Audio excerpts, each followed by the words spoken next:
오늘 본문을 읽지 않았지만 17절에 보시면 또 무엇을 하든지 말이나 이래나 다 주 예수의 이름으로 하고 그를 힘입어 하나님 아버지께 감사하라라는 말씀을 따라서 그 실제적인 조정이 나옵니다. 무엇을 하든지 주 예수의 이름으로 하라라고 하면서 처음에는 이제 가정으로부터 시작해서 점점 이제 삶의 영역을 뻗쳐나가는 그러한 영역에 대한 신뢰를 오늘 본문에서 이야기하고 있습니다. 먼저 이제 가정에서 아내 된 자들에게 먼저 조정점을 이야기합니다. 남편에게 복종하라라고 권면하고 있죠. 여기서 복종은 강제적인 명령이 아닙니다. 복종해라라고 명령하는 것이 아니라 새 사람을 입었기 때문에 자발적으로 복종하기를 선택하고 자기 자신을 복종시키며 하나님이 만드신 그 질서에 순응하라라는 그러한 의미입니다. 복종이라는 말이 우리 사회에서는 윗사람이 아랫사람이 윗사람에게 하는 것처럼 이제 느껴지지만 오늘 본문에서 복종은 결코 아내의 열등함을 말하는 것이 아닙니다. 이는 질서의 문제죠. 디모데전서 2장 11절에서 13절의 내용을 보면 이렇게 되어 있습니다. 여자는 남자를 주관하는 것을 허락하지 않는다라고 말하면서 그 이유가 아담이 먼저 지음을 받고 하와가 그 후에 되었기 때문이다라고 말합니다. 고린도전서 11장 8절에서 9절 역시 남자가 여자에게서 난 것이 아니요 여자가 남자에게서 났으며 남자가 여자를 위하여 지음을 받은 것이 아니라 여자가 남자를 위하여 지음을 받은 것이라고 합니다. 그래서 이러한 말씀의 핵심은 위계적인 권위를 말하는 것이 아닙니다. 상호 의존성과 질서의 의미를 강조하는 본문들입니다. 고린도전서 11장 3절에는 남자의 머리는 그리스도요 여자의 머리는 남자요 그리스도의 머리는 하나님이시다라고 했습니다. 그래서 여자의 머리가 남자다라는 것은 위계 질서가 아니고 만약에 위계 질서였으면 그리스도의 머리는 하나님이시다라고 말하면서 이제 하나님은 한 분이시고 동일한 본질이신데 그게 위계가 생기기 때문에 그렇지 않다는 것이죠. 삼위 하나님은 동등하시고 동일 본질이시기 때문에 그리스도의 머리는 하나님이시다라는 것은 하나의 질서, 순서를 뜻하는 것이라고 우리에게 이야기해 주는 것입니다. 그래서 아내의 복종은, 아내가 남편을 향한 복종은 마치 성자께서 성부를 위하여 기꺼이 순종하시고 복종하신 것 같은 자기의 낮춤, 겸손과 연결됩니다. 그것은 위대의 질서가 아니라 하나님이 만드신 그런 어떤 질서에 따라서 그렇게 하라는 것이죠. 그래서 예수님께서도 성부 하나님께 자발적으로 복종하시고 또 제자들의 발을 씻기신 것처럼 그리스도를 본받는 자발적인 겸손의 행위입니다. 본문이 기록된 당시 여성의 인권은 매우 낮았고 여성들이 기본적으로 남성의 억압 가운데 있었습니다. 그러나 사도 바울은 그러한 사회 속에서 사회가 요구하는 맹목적인 복종을 하라는 말이 아닙니다. 사회가 그렇게, 세상이 그렇게 되어 있으니까 복종하라는 게 아니라 그런 사회 속에서 아내들이 사회 가운데서 사회 시스템 속에서 복종하는 것이 아니라 주 안에서 복종하라라고 말합니다. 주님께서 우리에게 보여주신 그 본을 따라서 주님께서 우리에게 입혀주신 새 옷을 따라서 새 사람을 입은 자로서 남편을 존중하고 섬기도록 권면하는 겁니다. 그래서 아무리 남편이요 부족하고 섬길만 한 것이 없다고 생각할지라도 주 안에서 주님을 기쁘시게 하려는 목적으로 남편을 사랑하라는 것이죠. 하나님께서 타락 전부터 아담과 하와를 만드시고 결혼 제도를 주셨기 때문에 아내 된 자는 남편의 연약함과 부족함 안에서도 그럼에도 불구하고 남녀가 하나 되어 살아가기를 원하시는 성령 하나님의 뜻에 따라서 순종해라 라고 이야기하고 있습니다. 그리고 19절은 남편에게 주어진 말씀이 뒤따르고 있습니다. 남편들아 아내를 사랑하며 괴롭게 하지 말라라고 하죠. 남편에게 주어진 첫 번째 명령은 사랑하라입니다. 사랑하라는 우리가 잘 알고 있는 아가페에서 따온 아가파오라는 원형을 가지고 있습니다. 그래서 이 아가파오는 능동적으로 이제 계속해서 지속적으로 반복적인 그러한 사랑을 실천하라는 것입니다. 감정에 따라서 일시적으로 사랑하는 것은 그 당시에 다른 사랑입니다. 다른 단어가 있습니다. 상황이나 상대방의 상태나 무관하게 끊임없이 변함없이 이어져야 되는 의지적 사랑이 아가파오라는 사랑의 단어입니다. 이 사랑은 자기 희생적이고 상대의 유익을 최우선으로 구하는 사랑입니다. 에베소서 5장 25절에서 그리스도께서 교회를 사랑하신 것 같이 아내를 사랑하라라는 그 사랑으로 아내를 사랑하라는 말씀과 같습니다.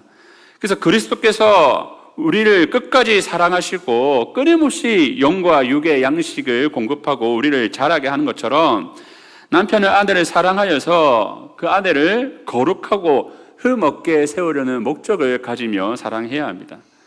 당시 헬라의 문학과 철학에서도 남편이 아내를 사랑하라라는 말은 있지만 그 사랑이 아가페라고 쓰여지지는 않습니다. 그래서 아가페라는 것은 아내를 위해서 헌신적으로 사랑해라라는 그런 뜻이기 때문에 아내의 지위를 그 당시에 엄청나게 높이는 그러한 파격적인 명령이었습니다. 아내를 인격적으로 존중하고 헌신적으로 사랑하며 남편이 아내의 필요를 채우고 돌보는 그런 적극적인 행동.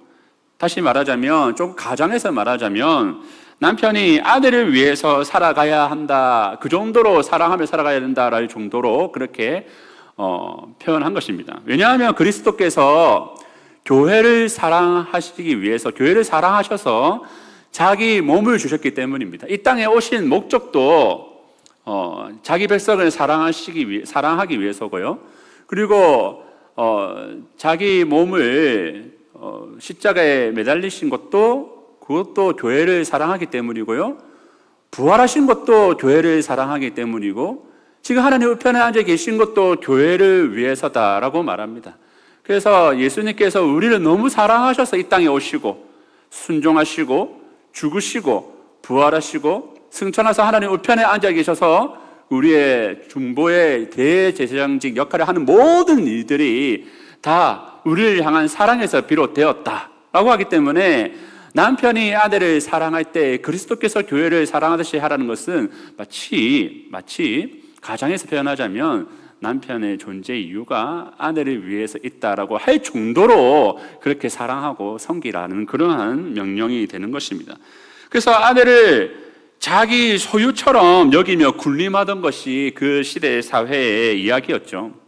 그런데 반대로 사도 바울은 오히려 그녀를 위해 사는 것처럼, 오히려 종이 되는 것처럼 사랑하고 아끼라라는 것이 본문의 명령입니다. 그래서 아내가 남편을 섬기는 것과 또 남편이 아내를 사랑하는 것, 그 말의 단어는 조금 다르고 순서는 조금 다를지 몰라도 본질은 서로를 안아주고 사랑하고 아내와 남편을 위해서 자기 자신을 내어주었던 예수님의 사랑으로 마치 주님께서 남편을 보듯이, 주님께서 아내를 보듯이 그 마음으로 섬기라는 것입니다. 그렇게 해야 남편에게 그리스도를 보여주고 또한 아내에게 그리스도를 보여주는 그리스도께서 다스리는 온전한 가정을 세울 수 있기 때문입니다. 두 번째 명령은 아내를 괴롭게 하지 말라라고 합니다. 이 말은 문법상 아내에게 쓰라린 감정을 유발하거나 자극하지 말라는 겁니다. 소위 말해서 끌지 말라는 거죠.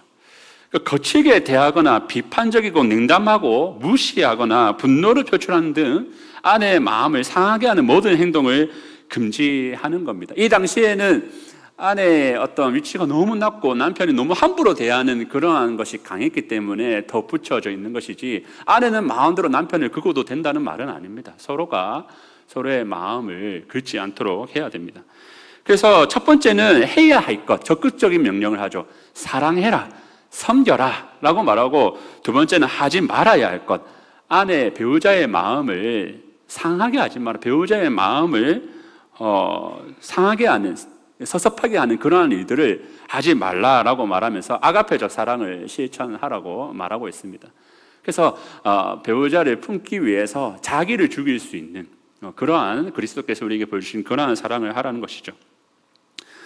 그래서 이제 이러한 배우자 부부 간의 사랑을 잘 드러낸 후 이제 그 사랑을 배우자 관계를 넘어서 부모 자녀 간의 관계까지 사도 바울은 확장해서 나아갑니다. 그래서 자녀에게 먼저 명령을 하는데요. 자녀들아, 모든 일에 부모에게 순종하라라고 말합니다. 자녀에게 주어진 명령은 부모에게 순종하는 겁니다. 이것도 역시 주 안에서 주님을 기쁘시게 하기 위해서 순종해야 된다라고 말합니다. 이는 단순하게 가부장적인 권위에 굴복하라라는 것이 아닙니다. 하나님께서 부모를 통해서 자녀를 양육하고 훈계한다는 사실을 인정하고 순종하라는 것입니다. 그래서 이 가정에서 부모의 역할은 자녀들에게 신앙을 가르치고 말씀을 가르치고 또 영적인 양식을 먹이는 동시에 또 육체가 필요한 모든 먹을 것과 마실 것을 제공하죠. 그래서 이러한 것들이 다 누구에게로 온다는 겁니까? 하나님으로부터 와서 부모를 통하여 자녀에게 가기 때문에 자녀는 부모의 그 사랑과 헌신과 섬김이 하나님으로부터 오고 하나님께 권위가 있다는 것을 인정하고 부모님께 순종하라는 것입니다. 그렇게 해야 하나님께 순종하는 그 마음을 온전히 보겠다, 드러난다라는 것입니다. 부모의 권위에 순종하지 않고 부모님께서 베푸신 모든 은혜에 감사하지 않는다면 그 자녀의 마음속에 정말 하나님께 감사하는 마음이 있는가라는 것을 의심할 수가 있는 것이죠.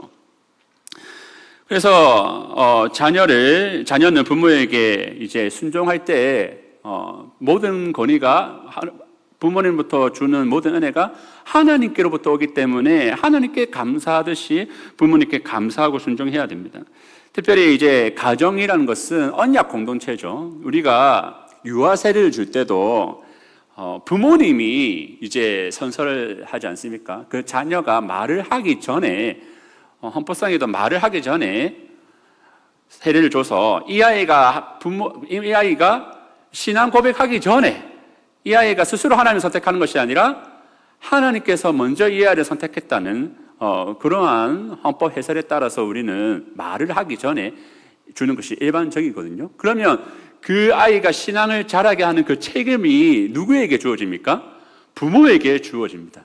그러니까 부모가 언약 백성이기 때문에 그 자녀에게도 언약 자녀라는 표를 주는 겁니다. 그러니까 부모는 자녀에게 어떠한 의무가 있습니까? 하나님의 말씀대로 잘 양육해야 될 의무가 있습니다. 목사님 말씀하신 대로 자녀의 신앙 양육을 교회에 맡기면 안 돼. 교회에 일임하면 안 됩니다. 부모가 자녀의 신앙적인 책임은 1차적으로 부모에게 있다는 것을 깨닫고 그것을 명심하고 항상 자녀에게 육체적인 것을 먹이고 입히고 마시게 하는 것처럼 날마다 영적인 양식을 날마다 먹이고 입히고 마셔야 되죠. 그 점에 있어서 자녀들은 모든 것에 순종해야 됩니다. 하나님께서 부모를 통해서 모든 것을 공급하시는구나라는 것을 순종하고 모든 훈계, 영적이고 사회적인 그런 어떤 모든 가르침을 할 때 순종하고 겸손하게 부모를 공경하는 것이 중요하다는 것입니다. 그렇기 때문에 설사 이게 비신자 부모님이라 할지라도 비신자 부모에게서 주어지는 모든 은혜들이 다 하나님께로부터 온다는 것을 고백해야 됩니다. 우리 부모님은 교회 안 다니니까 저것을 하나님께서 주신 것이 아니야 라고 하면 안 됩니다. 하나님께서 우리 부모님, 안 믿는 부모님 통해서라도 모든 것을 주시기 때문에 그 은혜의 통로로 우리 부모님이 나에게 주시기 때문에 부모님께 감사해야 된다, 부모님께 순종해야 된다 라고 하는 겁니다. 이것도 역시 주 안에서 행하는 것이기 때문에 부모님의 연약함, 부모님의 부족함이 있다 할지라도 주님의 명령이 그러하기에, 주님의 말씀이 그러하기에 부모님을 마음껏 힘을 다해서 효도하고 공경해야 한다는 것이 바울의 가르침입니다. 그리고 부모에게도 사도 바울은 이야기합니다. 부모는 자녀를 노엽게 하지 말라는 겁니다. 노엽게 하다는 것은 자극하다, 짜증나게 하다, 화나게 하다는 등 많은 의미를 가지고 있는 단어입니다.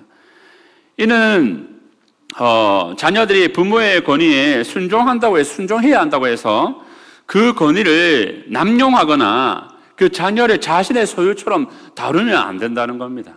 그래서 이 아내가 남편에게 복종한다고 해서, 순종한다고 해서 남편이 아내를 소유로 삼으면 안 되고 마치 아내를 위해서 사는 것처럼 정성껏 사랑하라라고 하는 것과 같이 자녀에게 복종의 명령이 주어졌다고 해서 마음대로 하는 것이 아니라 이 아이를 소중하게 하나님의 자녀로서 인격적으로 대하라는 것이죠.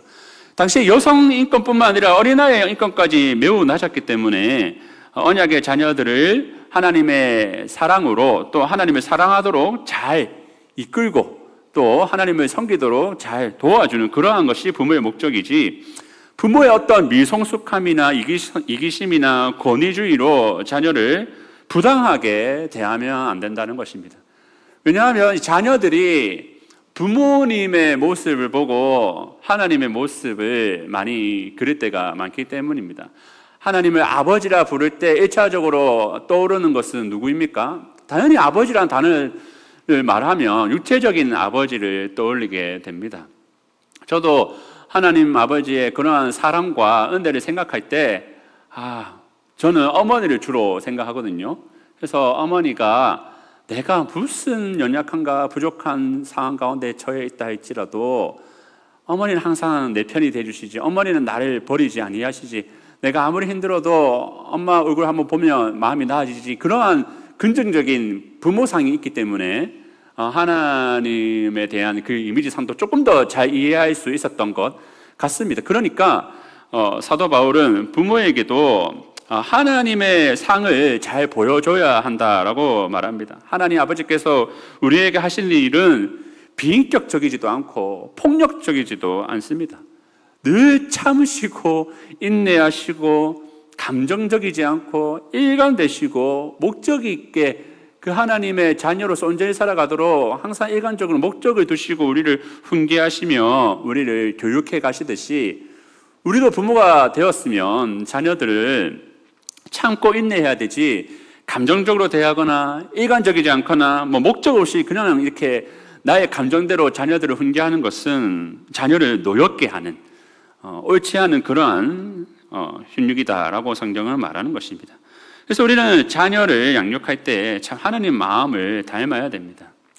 제가 또 자녀를 키우다 보니 발달 단계에 이르지 않은 아이들에게 질타할 때가 한 번씩 있더라고요. 아직 아이들이 커지도 않았는데 속상하다고 뭐라 하고 이렇게 하면 안 되는 것입니다. 우리 하나님도 우리가 하지 못하는 일에 대해서 질타하고 왜 이것밖에 못하냐라고 하지 않으시죠.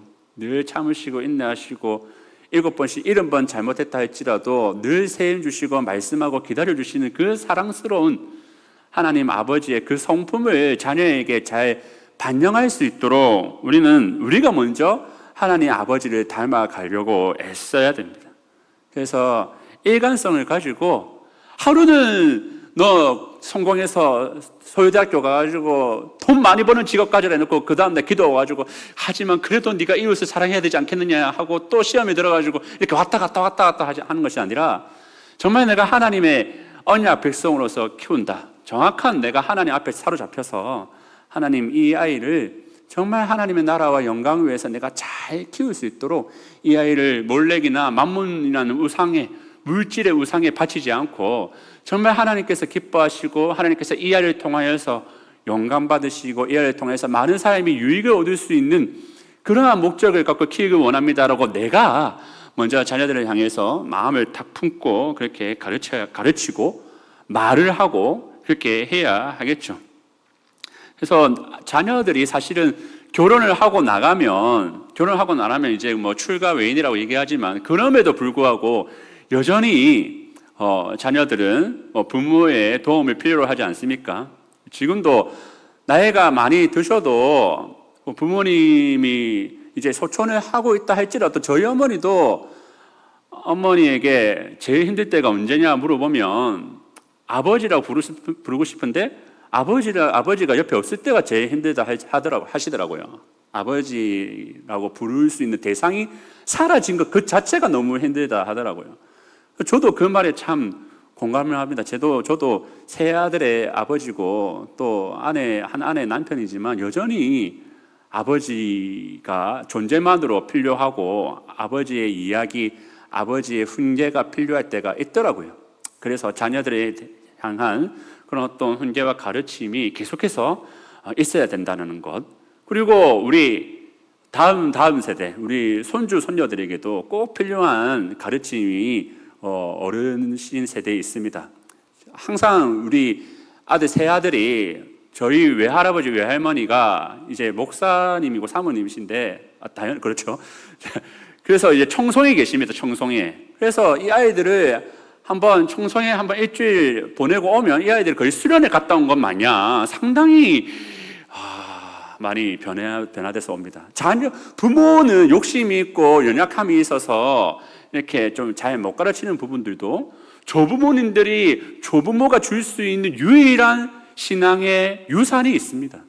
그래서 그 일주일 동안 수련회 갔다 오면 아이들이 바뀌어가지고, 바뀌어봤자 얼마나 바뀌겠냐만 아무튼 바뀌어서 오는 것을 제가 많이 경험해서 제가 아내에게 이 아이들 청소년 자주 보내서 우리 왜 조부모님들이 신앙교육을 잘 시켰으면 좋겠다고 말을 하거든요. 그래서 우리가 받은 신앙의 유산들을 이제 내가 늙었으니 더 이상 말하지 않아야겠다가 아니라 자녀들에게 계속해서 신앙의 유산들을 줄 수 있는 그러한 노력이 우리 안에 있어야 한다는 것입니다. 그래서 끊임없이 하나님 아버지의 그 사랑과 자비, 왜곡된 하나님의 상을 보여주는 게 아니라 내가 만난 하나님, 내가 체험한 하나님, 나를 만나주신 하나님을 자녀들에게 제일 잘 보여줄 수 있도록 우리가 끊임없이 자녀들을 잘 섬겨야 한다라는 가르침이 그리스도께서 하듯이 하라라는 그 가르침 안에 녹아들어져 있습니다. 이 12절부터는 종들에 대한 권면이 나옵니다. 그 당시 종은 가장 낮은 계층으로서 주인의 재산으로 간주되던 그러한 존재였죠. 상당히 그냥 거의 인간적인 대우를 받지 못했던 그 당시에 인권적으로 너무 연약하였던, 그러니까 여자와 아이들 그 밑에 종이 있을 정도로 거의 사람 취급을 못 받을 정도로 비참했던 종이 있었습니다. 물론 종도 종류가 달랐지만 대다수 종들은 이렇게 신분이 아주 미천한 종들이었죠. 그럼에도 불구하고 이 종들에게도 하나님께서 주신 사명이 있다는 것을 사도 바울이 얘기합니다. 너희도 그리스도께서 너희를 부르셨고 너희도 그리스도인으로서, 그리스도가 너희 안에 사는 자로서 그리스도께서 하듯이, 그리스도께서 세상을 섬기듯이, 그리스도께서 세상 가운데 다스리듯이 너희도 그 영역 가운데 다스릴 일이 있다는 겁니다.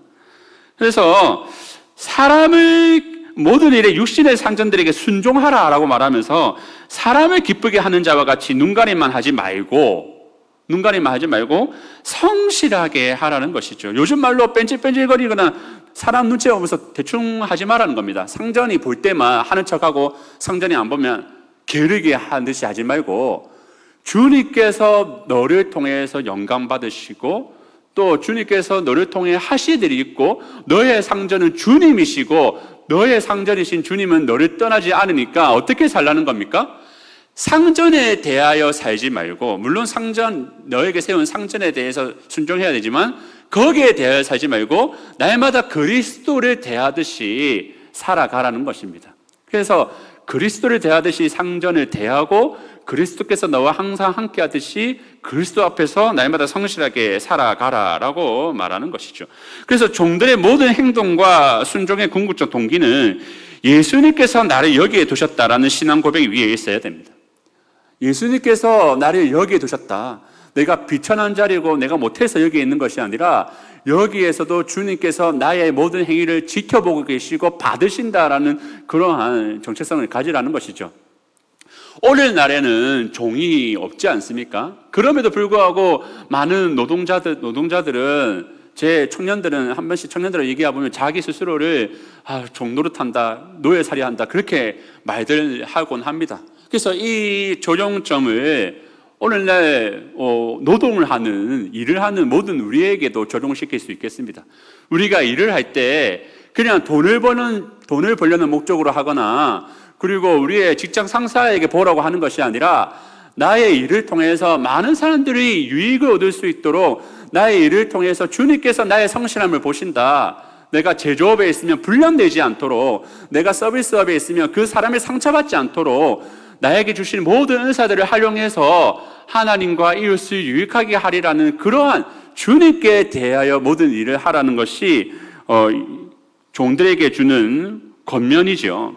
그래서 우리가 세상에 나아갈 때는 신앙과 이렇게 떨어져 있는 것이 아니라 날마다 주님을 섬기듯이 주님께서 이 세상을 섬기길 원하시듯이 그러한 마음으로 주님께 대하여 또한 주님께서 이 세상에 주시고자 하는 것은 나를 통해서 주신다는 믿음으로 하라라는 것으로 삶과 예배를 연결시키고 있는 것입니다.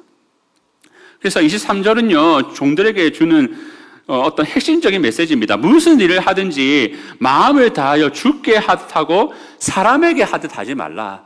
너희의 정체성을, 너희의 주는 예수님이시니까 날마다 예수님께 하듯이 날마다 하라라고 하는 겁니다.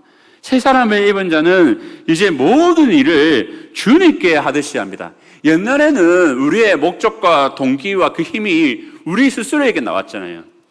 내가 잘 먹고 잘 살았으면 좋겠다 라는 목적을 가지고, 그런 동기를 가지고, 그러한 원리로 이때까지 살아옴으로써 대충 사람들 눈치 보고 그냥 내 이익만 탐하며 그렇게 살아왔다면, 이제는 나의 목적과 동기와 힘이 그리스도께로 나오기 때문에 사람을 기쁘게 하고 나를 기쁘게 하는 게 아니라 오직 예수님을 기쁘게 하려는 목적으로 날마다 하나님 앞에서 살아가는 그러한 신앙으로 살아가라라고 사도 바울이 이야기합니다. 이제 우리의 주인은 주님이시며 주님께서 우리의 모든 행위를 보시고 상 주시는 이시다라고 그렇게 이야기하고 있죠. 그래서 24절에 보시면 기업의 상을 주께 받을 줄 알아라 라고 합니다. 내가 이때까지 이 세상을 살 때는 대충 저 사람이 나에게 상 주겠지 해서 사람에게 좋게 하려고, 저 사람이 나에게 뭔가를 주겠지 해서 그 사람을 기쁘게 하려는 태도를 가지고 살아왔다면, 저 사람이 나에게 불의를 행하고, 이 당시에 주인과 종의 관계가 정상적이지 않았지 않습니까? 주인이 종을 엄청나게 박해하고 핍박했죠. 오늘날에도 그 노동 관계가 항상 사업주가 노동자를 친절하게 대하고 있지는 않죠. 그리고 노동자가 사업주에게 양심적으로 행하고 있지는 않죠. 지금도 망가져 있는 건 매 한 가지입니다.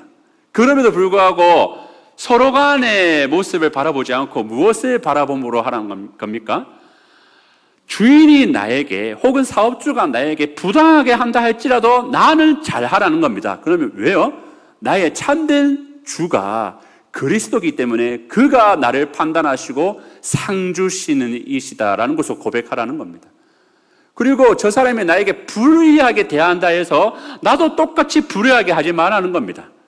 외모로 판단하지 아니하시는 하나님께서, 주인이든 종이든 간에 하나님께서 불의에 대해서는 심판하시는, 너의 주님은 심판하시는 하나님이시기 때문에 그 사람이 상전이든 혹은 하인이든 상사든 부하든 간에 우리가 사람을 대할 때 그 사람이 나한테 어떻게 하는가, 그 사람이 나한테 어떻게 못하는가에 대한 것과 상관없이 항상 주님께서 내게 주신 명령을 따라서 상사에게 순종하고 직장 부하에게 잘하라는 겁니다. 그래서 상사에게 주시는 말씀 뭡니까? 이거는 종과 상전에게 똑같이 주어진 말이죠. 상이 사람에게 주어지는 것이 아니라 너의 기업이 하늘로부터 주어지니까 하나님 앞에 잘해라, 하나님 앞에 따뜻하게 살아라. 불의를 행하면 그 벌이 사람에게 주어지는 것이 아니라, 사람이 행하는 것이 아니라 하나님께서 주시는 거기 때문에 항상 서로가 잘 사랑하고 섬기는 것만 해라 라고 하면서 마지막에 상사 혹은 주인에게 하는 말이 무엇입니까? 아랫 사람에게 잘해라. 왜냐하면 너희의 상전이 하나님이시지 않느냐. 하나님께서 너를 대할 때 의와 공평으로 대하지 않느냐. 그러니까 너도 아랫사람들에게 의와 공평으로 대하는 겁니다. 아까 우리가 살펴보았듯이 남편은 아내에게 그리스도의 사랑을 보여줘야 되죠. 그래서 아내는 남편을 바라보면서 그리스도가 생각나야 됩니다. 그리고 아내도 남편을 섬기면서 남편이 아내를 봤을 때 어디 수상소감이나 어디 대상 수상소감 보면 남자 연인들 나와가지고 집에 있는 아내에게 이 영광을 바칩니다. 여보가 없었으면 난 절대 못했을 거야 하면서 눈물 흘리는 거. 저 언젠가 저도 그런 말 한번 해보고 싶은데 대상을 받을 수 있는 자리가 있는지 모르겠습니다. 또 어떤 여자들은 나와가지고 남편이 도와줘서 여기까지 왔어요. 나는 그러한 아내를 통해서 그리스도 예수를 보고 남편을 통해서 그리스도 예수를 보는 그러한 가정, 그리고 자녀가 부모님을 통해서 그래 하나님께서 나를 이렇게 사랑하시지, 내가 넘어져도 우리 엄마 아빠는 내가 넘어져도 나를 버리지 아니하시는 분인데 우리 하나님 나를 그렇게 사랑하시지라고 보여줘야 하듯이 직장 상사라면 부하들에게 하나님이 어떻게 자기 백성들, 우리를 종으로 부르시지만 우리는 하나님의 종이지만 결코 종으로 부리지 아니하시고 종을 위하여서 자기 아들을 내어주는 그 사랑의 모습을 보여줄 수 있는 그러한 사람으로 살아가라. 어떻게 살아가든지 주께 하듯이 하고 주께서 행하듯이 하라라고 하는 것이 그러한 가르침을 사도 바울이 하고 있습니다. 말씀을 맺겠습니다. 본문은 우리에게 무엇을 하든지 모든 관계 안에서 그리스도 중심적으로 살아가라라고 말합니다. 주 안에서 주께 하듯이 주를 두려워하며 주께 상 받을 줄 알고 이렇게 그리스도 중심적인 삶으로 변화하며 새 옷을 입은 자로서 살아가라고 권면합니다. 우리의 모든 삶의 중심이 그리스도가 되기를 축원합니다.